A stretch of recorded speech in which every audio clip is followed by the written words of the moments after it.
Okay, students. Hello, students. Today we will do the topic sources of information. Actually, this tells about us about the classification of signals. So, some of the sources information in the communication environment may be as your speech signal, music signal, picture signal. It can be your computer data also. So actually, a source of information, what it depicts is that it is a basically a signal which carries the information. Now you know that what is signal. Actually, signal is defined as the single valued function of time, and the time plays the important role, and it is the independent variable. So it means that every instant of time, the signal has a unique value. So under the category of your classification of signals, we have one-dimensional signals, then two-dimensional signals, then three-dimensional signals, and four-dimensional signals. So under the category of your one-dimensional signals, speech, music, computer data, these all are under the category of your one-dimensional. And in case of two-dimensional signals, picture signals are always under the category of your two-dimensional signals. Then third is three-dimensional signals, and video data will be three-dimensional signal. And in the four-dimensional signals, we have the volume data over time, that is four-dimensional signals. So we will discuss these sources one by one. So next first is your speech. We will start it from the speech. So speech actually involves the transfer of information from the speaker to the speech signal. Actually involves the transfer of information from the speaker to the listener. Such a type of transfer of information takes place actually in the three steps or three stages. First is production, second is propagation, and third is perception. And the band of frequencies which are used for the speech communication is 300 hertz to 3100 hertz, and this band is actually utilized for the telecommunication also. So actually speech is the information that is speaker to the information from the speaker to the listener. Now come on to the second type of signal, that is your music signal. Okay, music signal actually it is originated from the instruments actually, like piano, flute, violin. So that is your music signal. And the music signal actually has two possible structures, such as melodic structure and second is your harmonic structure. The melodic structure actually consists of a time sequence of sounds, and whereas your harmonic structure consists of set of simultaneously sounds, and music signal is always your bipolar signal, and it requires a bandwidth of 15 kilohertz. So actually the channel bandwidth required for the transmission of the music signal is much larger than that the transmission of your speech signal. Now come on to the next is your picture signal. So picture signal actually may be either static or dynamic. And the example for the static picture is your fax machine. And the dynamic example for the dynamic is your the signal produced on your TV, that is your picture. So actually TV camera produces a dynamic picture, and the picture tube reproduces it at as the receiving end. And in the next slide I have shown the illustration of a typical video signal. And the bandwidth required for this video signal is here 0 to 5 megahertz, because TV signal is always a video signal. And the video signal consists of your luminous signal and the chrominance signal. Actually, the luminous signal, what type of information conveyed by a luminous signal is, the luminous signal actually conveys the brightness information, while the chrominance signal conveys your color information. So, this is your picture signal. As you can see, picture signal in the case of your TV, or you can say it's a video signal. Now, next is your computer data. Next is your computer data. So, in the case of your computer data, actually personal computers which are used for electronic mail, exchange of software, sharing of resources, this data is your computer. So, here the text matter transmitted by the computer is encoded using a special code. That code is called as ASCII code. And the full form for the ASCII code is your American Standard Code for Information Interchange. So each character actually in the ASCII code is represented by a 7 data bits. So if we are using these 7 data bits, then there will be total combinations will be 2 raised to power 7. That is your 128 characters can be represented by ASCII code. So this table gives the this shows the pattern of bit format for sending the asynchronous serial data on the RS-232 port. So in this we can see, in this diagram we can see B1 to B7, that is B1 to B7. These bits are actually your data bits, and B7 is your MSB, that is most significant bit, and B1 is your LSB, that is your least significant bit.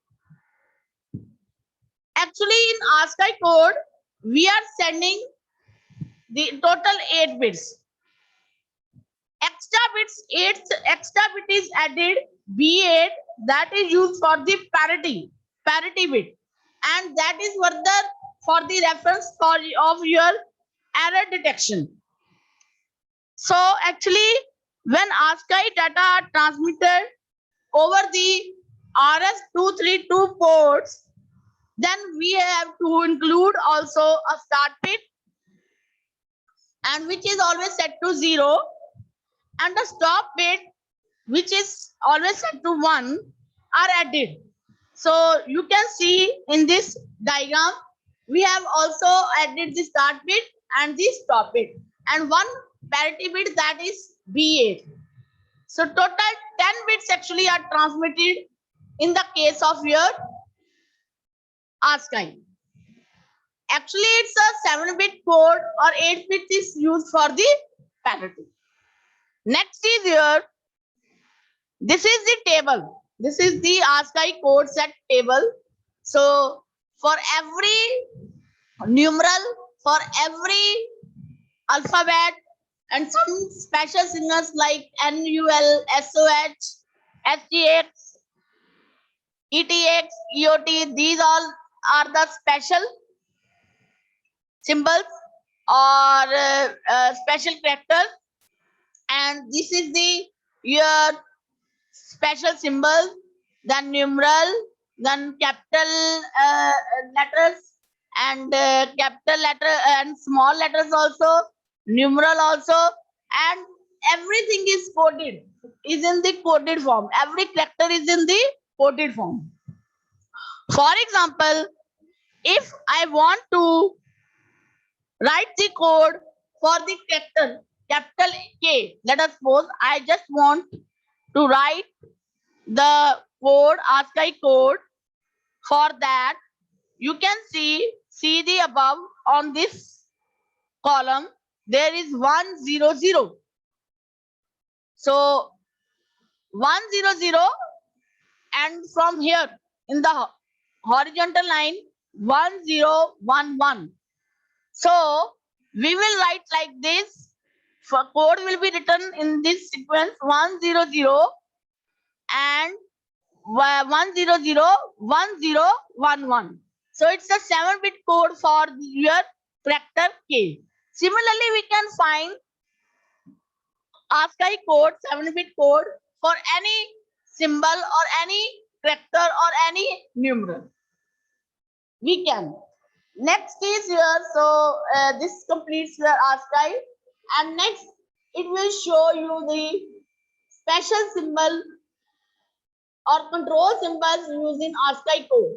Like CR is for your carry return, CAN means it is used for cancel, ETX means end of test, then SI is shift in, SO is shift out. So these special control symbols are used in the ASCII code for the communication purpose. So these were the some of your sources of information. So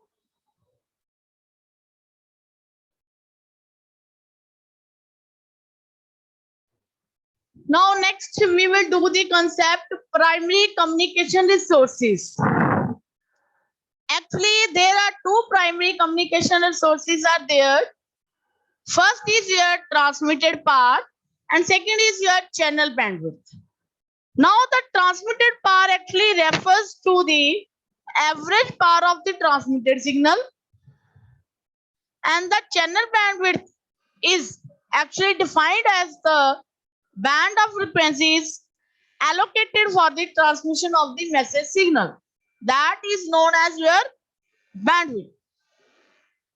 Actually, the important system design objective is to use these two sources as efficiently as possible. But actually, in most communication channels, one resource may be considered more important than the other. So that's why we have to classify the communication channels as the power limited and the band limited. So for example, actually telephone circuit is your band limited channel, whereas space communication or satellite channel is your power limited channel.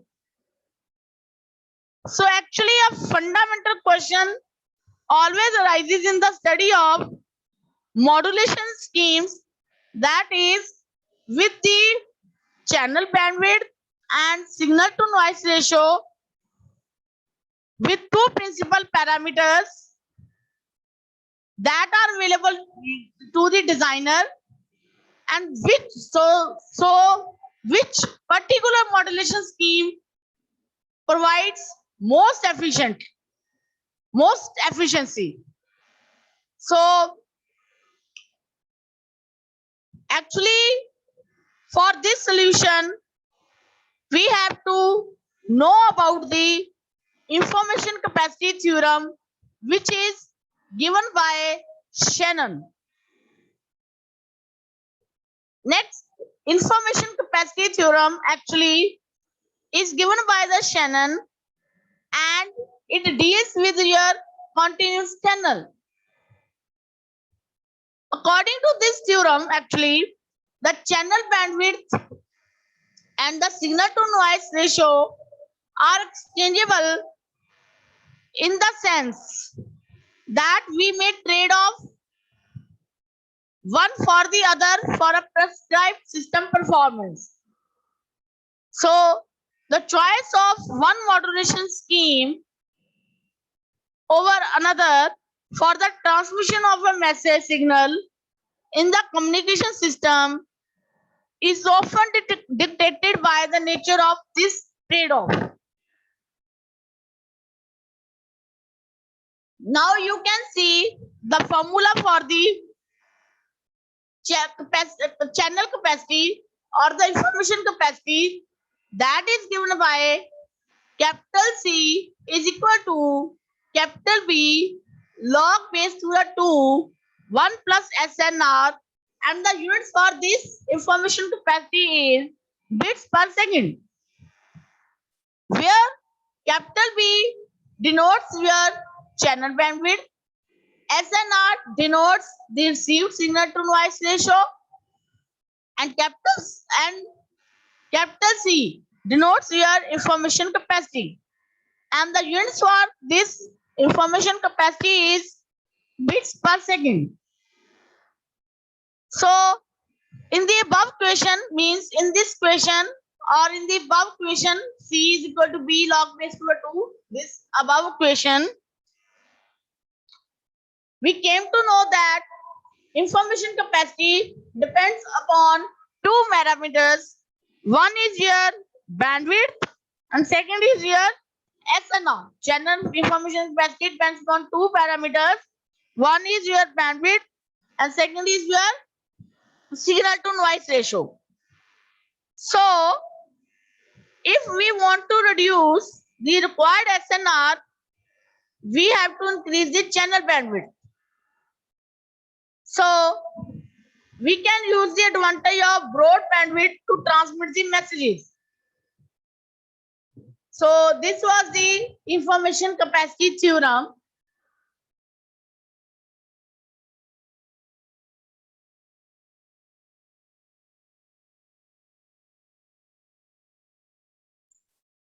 Okay, now we will do the next concept, that is your communication channels. Actually, the medium over which we are sending our information, and you can say information is passed from transmitter to the receiver, that is known as your communication channel. This is further divided into two parts on the basis of mode of transmission. So we can classify the communication channels based upon the two categories. One is channels based on the guided propagation, and second is channel based on free propagation. So you can see in this category is for guided propagation. Category is further divided into three channels. First is your telephone channels, second is coaxial cable, third is optical fiber.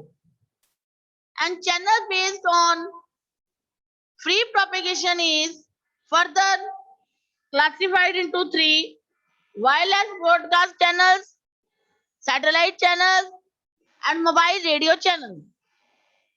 So we will discuss these one by one, but before the discussing, we should know about some characteristics of your channel.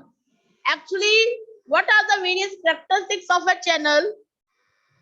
First characteristic is that the power required to achieve the desired S by N ratio, means signal to noise ratio. This is the important characteristics of a channel. And second is your bandwidth of the channel. Third is your amplitude and phase response of the channel. Fourth is your type of channel, means it is of your linear type or non-linear type. And fifth characteristic is that we also know about the effects of external interference on the channel. So these are some of the characteristics of a channel. Now we will classify these channels: guided propagation, channel based on guided propagation, and channel based on free propagation, one by one. First is your telephone channels. First is your telephone channels. So actually telephone channels are designed for providing the service to voice signals such as telephones. So the telephone used channels are used for worldwide internet connection, and the telephone channel is actually the best possible option for the data communication over the long distances. And the features for the telephone channel are it has a band pass characteristics over the 300 hertz to 3400 hertz.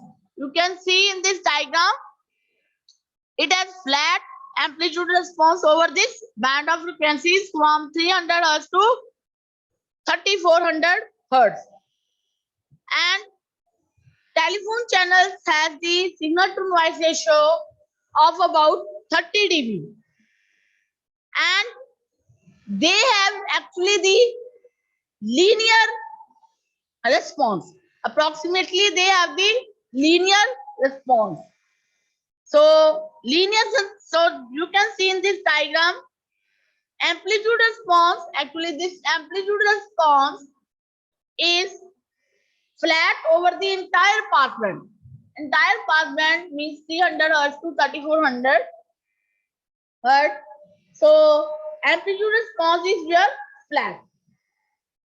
So as in the next slide, you can see that it has the linear response. So actually, we are not giving the particular attention to the phase response because you know that human ears are not sensitive to the phase delay variations. But actually, the data and the images are strongly affected by phase delay variations. Means voice is not affected by the phase delay variations, whereas if you are sending the data or the images, then that will be strongly affected by phase delay variations. Therefore, digital transmission over the telephone channels, it is essentially we have to use an equalizer. So you can see this is the input, and input is given to the telephone channel. Before taking the output, we have put it an equalizer. So equalizer is used for the removing the phase delay distortion. So in the B diagram, you can see that in this B diagram, you can see that this is the flat response and this is the phase response in the pass band. Okay, so you can see in this diagram, equalizer maintains a flat amplitude response and the linear phase response over. This is the linear phase response over the pass band. Actually, telephone channel is your bandwidth limited channel. So it also depicts the variation of insertion loss. You can see in the next slide. You can see the insertion loss with the frequency shown. So it also illustrates the variation of envelope delay. This is the insertion loss and this is the envelope delay. Envelope delay with the frequency on the vertical side, this is envelope delay, that is in millisecond, and on the x-axis it is frequency, that is f in kilohertz. And in case of insertion loss, on the vertical side insertion loss will be there and it is always in dB, decibel, and on the x-axis this is the frequency. Actually, what is the insertion loss? The insertion loss is given by the formula 10 log base to the 10 P naught by PL. Where what is PL? PL actually the load power from a source to a load via the channel, and PO is the load power when load is connected directly to the source. So this gives us the insertion loss. Now in the second diagram, that is inverse delay, actually it is defined as the negative of the phase response with respect to omega angular frequency, that is equal to 2 pi f. So the telephone channels are built using the twisted pair of wires. So that's why your telephone channels are always built using the twisted pair of wires. This is shown in the next slide. So we are using the twisted pair. This is the shielded multiple twisted pairs, and these are the conductors in that twisted pair, and these are number of conductors in that. So you can see in the diagram, we can use the twisted pair cables, and these are the common medium, and cheaper also. This medium is also cheaper than the coaxial cable. A twisted pair actually consists of two insulated conductors. You can see these two insulated conductors. Twisted, that is in the twisted form. Twisted together in the spiral form. You can see this is in the spiral form. This one is this and this one is this. So this is in the spiral form, and it can be shielded or unshielded.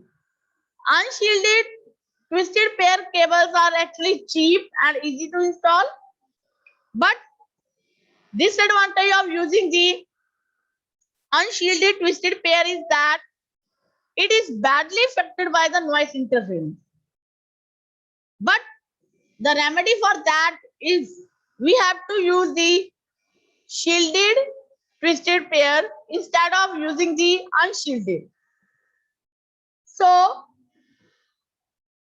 in figure, a metallic braid can be used around the twisted pair, and protective plastic coating can be provided also.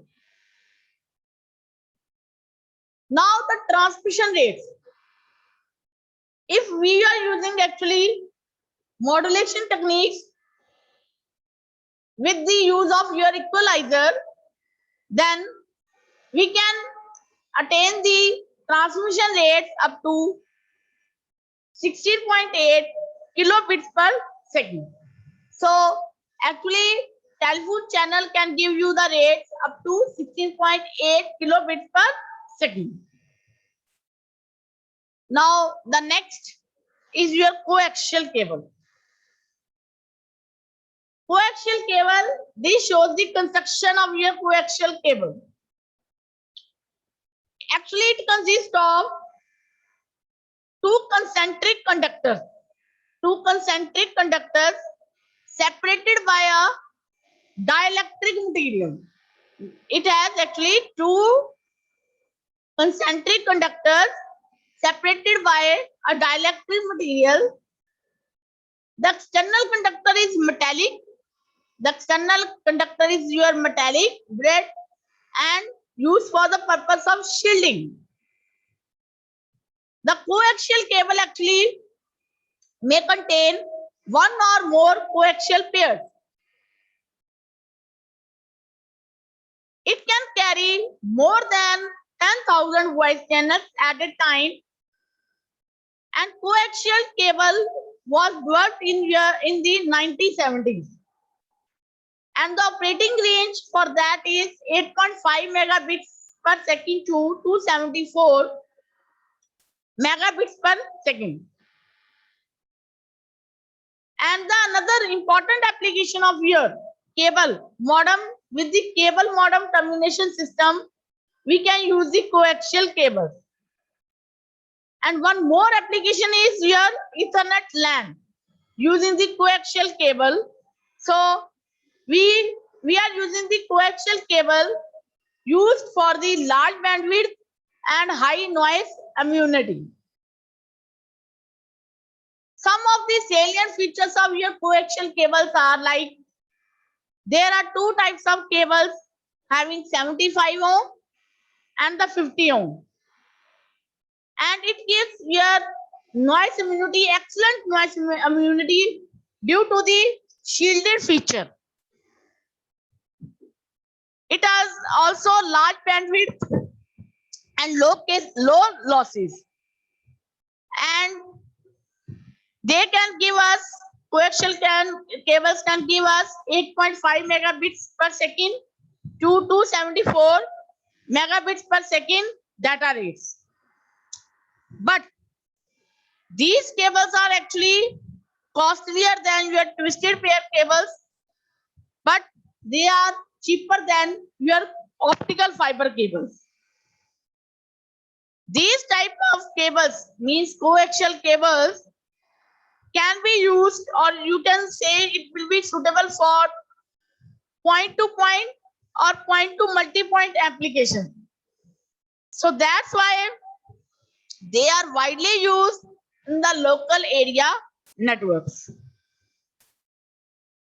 As compared to twisted pair of wires, the coaxial cable provides higher immunity to electromagnetic interference, and because of their higher bandwidth, the coaxial cables are more suitable for the digital signal transmission.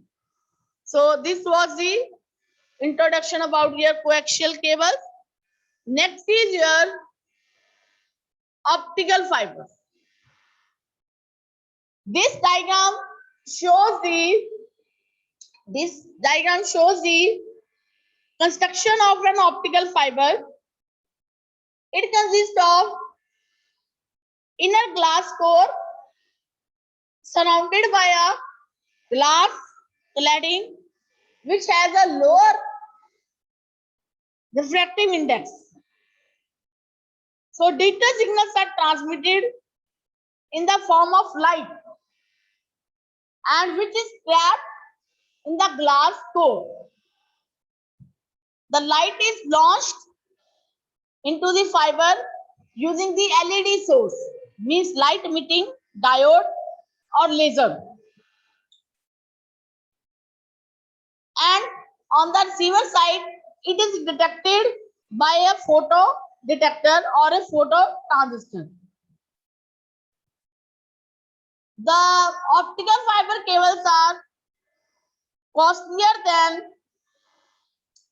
other two types, that is your twisted pair and coaxial.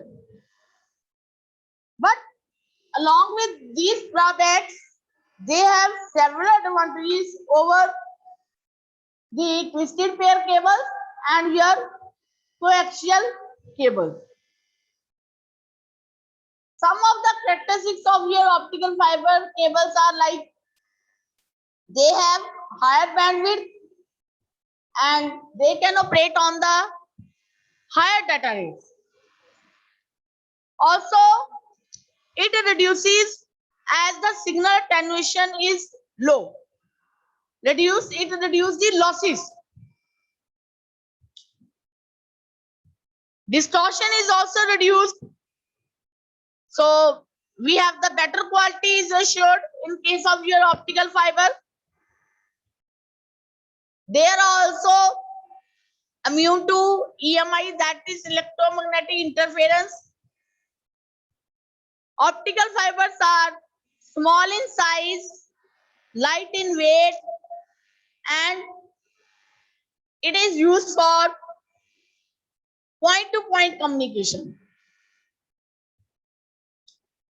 There are so many applications of optical fiber cables, like they can use in the local area networks also, telephone systems also. The installation cost of optical fiber is much higher than that of your coaxial or twisted pair cables. They are optical fibers actually used They are the actually backbone of the network and provides the data rates from ranging from 45 megabits per second to 9.6 gigabits per second. Further, we have some of the advantages of optical fibers are like they are small in size and lightweight.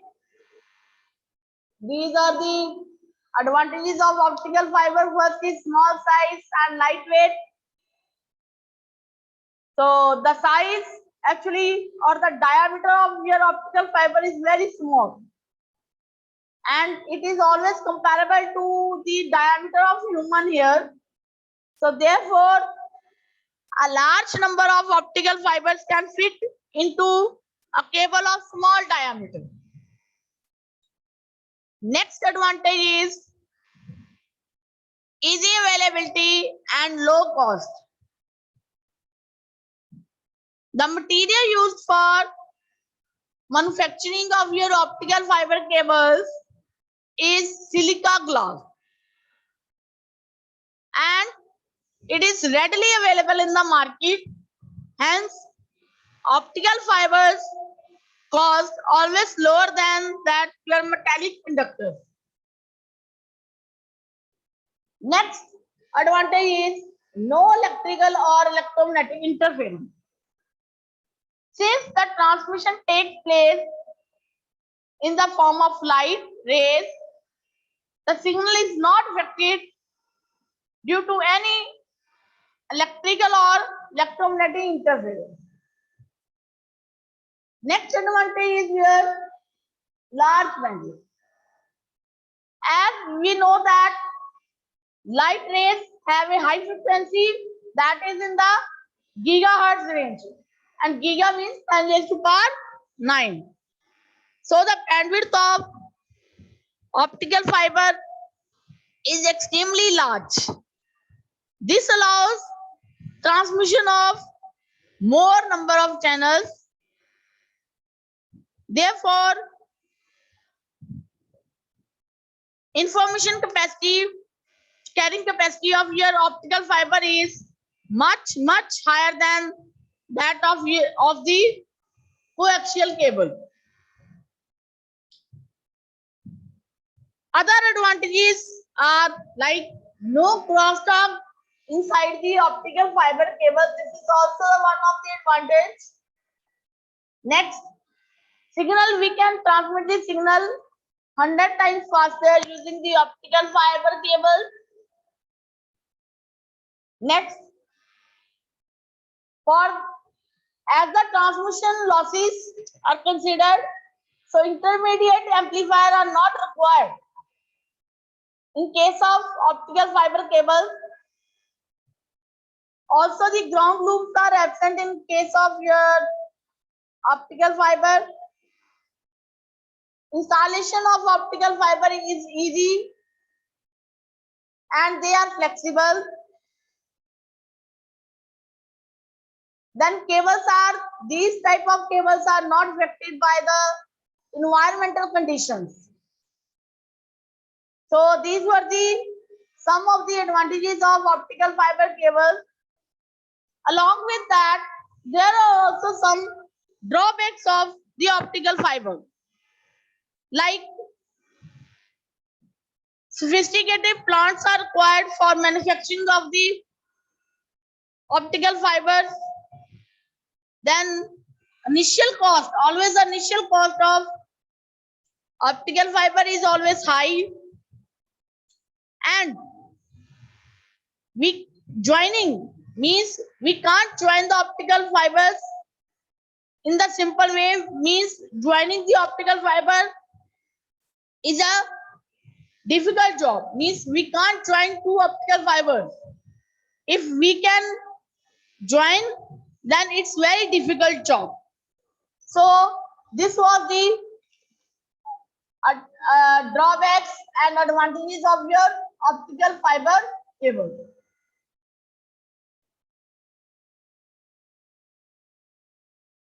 Next we will do the channels based on free propagation. Under this category, we have first is your wireless broadcast channels. Actually, these channels are used for the wireless broadcast channels are basically used for the transmission of radio and TV signals. And the information signal or the message signal means that speech or music actually modulates a carrier frequency, and the carrier frequency is actually different for every transmitting station.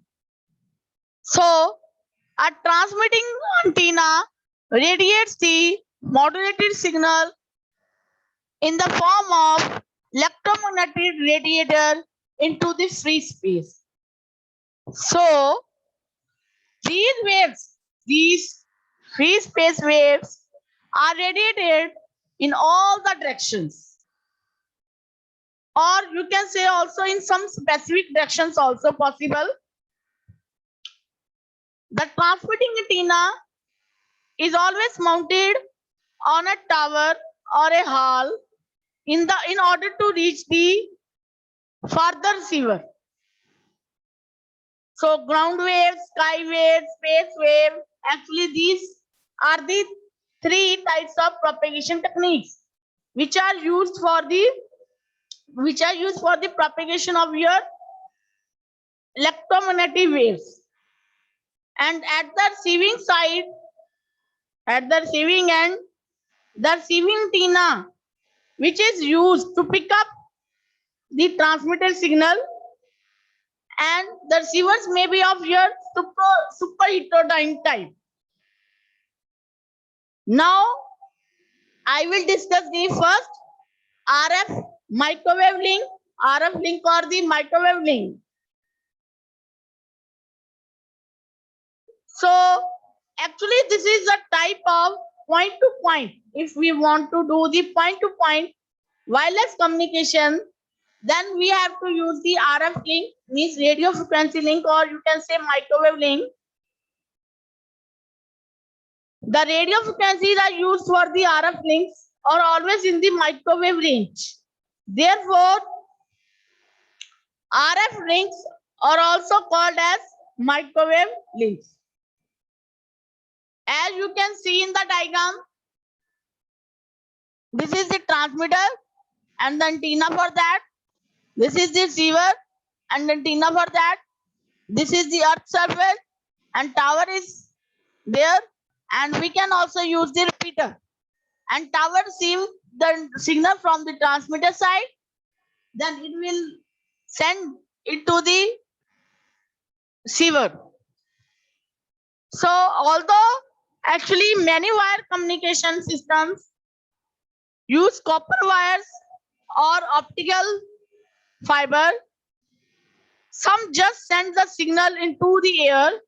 This happens actually when infrared, lasers, microwaves, and radio waves are used for the transmission of data.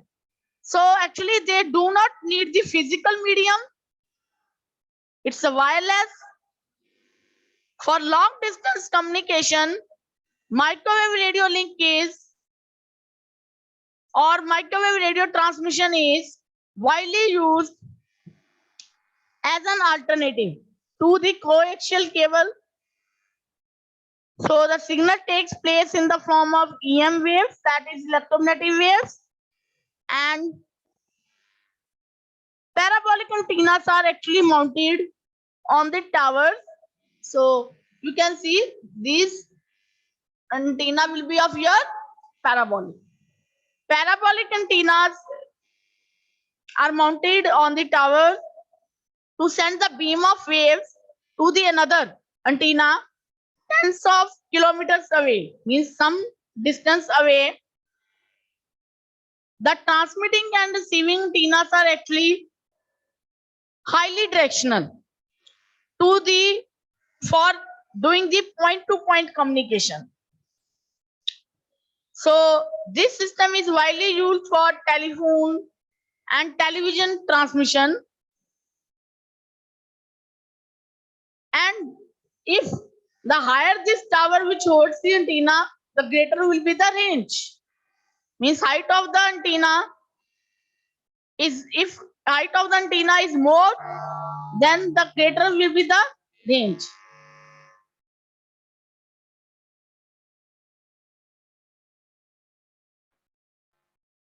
So these type of systems actually used for the telephone and television, and the height of antenna is more, then greater will be the range. So with the 100-meter high tower, we can cover the distance approximately 100 kilometers. Some of the salient features actually for the microwave link are like installation of towers and associated equipment is cheaper than laying down a cable of your 100 kilometers. Then less maintenance as compared to cables. Then repeaters can be used.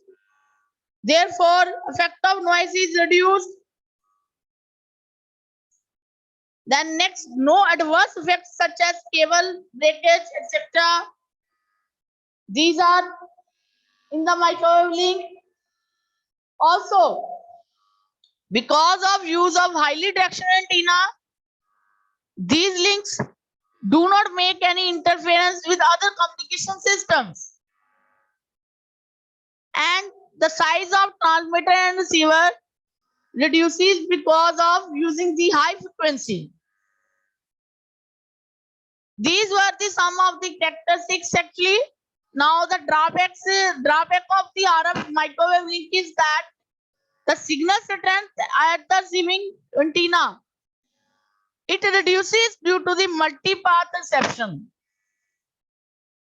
And also the transmission is affected by the thunderstorms and other atmospheric phenomena. The range for the microwave link is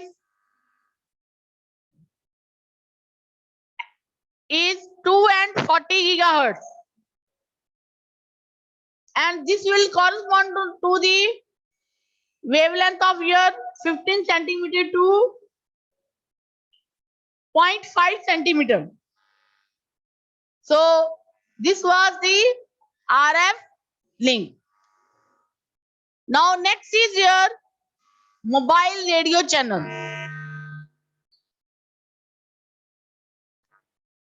Next is mobile radio channel. You can see under that category we have, you can see in the slide, then mobile radio channels and satellite channels. Now I will explain mobile radio channels. So mobile radio channel, actually in mobile communication, the sender and the receiver both are allowed to move with respect to each other. So radio propagation takes place due to the scattering of EM waves and EM waves from the surfaces of your surrounding buildings and diffraction over and around them. So transmitted energy reaches the receiver via the multiple paths. So this is called multi-path communication. The signals taking different paths will have to travel different path length. So they have different phase shifts when they reach the receiver. So total signal strength at the receiver is equal to the vector sum of your all the signals coming from the different directions, and it keeps changing continuously. Hence, mobile channels are called as the linear time varying channels, and it is statistical in nature. So actually in mobile communication we can say sender and receiver both are allowed to move.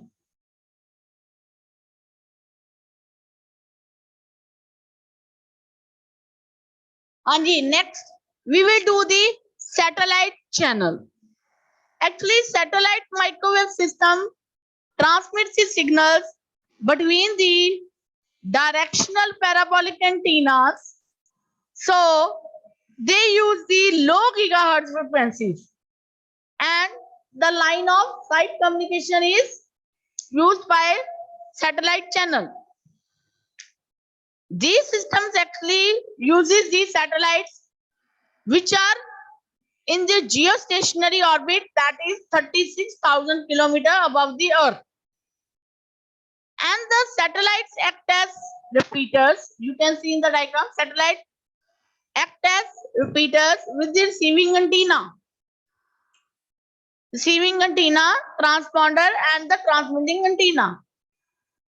Satellite microwave system can also reach the most remote places on the earth and communicate with the mobile devices also. In this system, the signal is actually sent through cable media to the antenna, which beams the signal to the satellite, and the satellite then transmits the signal back to another location on the earth as shown in the diagram. Back to the earth as shown in the diagram. So satellite microwave systems. So satellite microwave systems experiences delays between the transmission of a signal and its reception back to the earth. Some of the characteristics of the satellite channels are like it uses the frequency range between 11 and 14 gigahertz. Also, transmission depends on frequency, power, antenna size, and atmospheric conditions also. And these signals are affected by electromagnetic interference also. And the installation of satellites is extremely difficult. And the alignment of earth station antennas must be perfectly aligned. The cost of building and launching the satellite is very high. They also provide, means satellite channels also provide point-to-point or broadcast services. The message signal transmitted by Earth station to the satellite is called as uplink signal. Then this signal is amplified, down converted in the frequency by the transponder, that is sort of your electronic circuitry, and then it is retransmitted back to various earth stations. The signal from satellite to earth station is called as downlink signal. The uplink signal frequency is 6 gigahertz and the downlink signal frequency is 4 gigahertz is used in the satellite channel.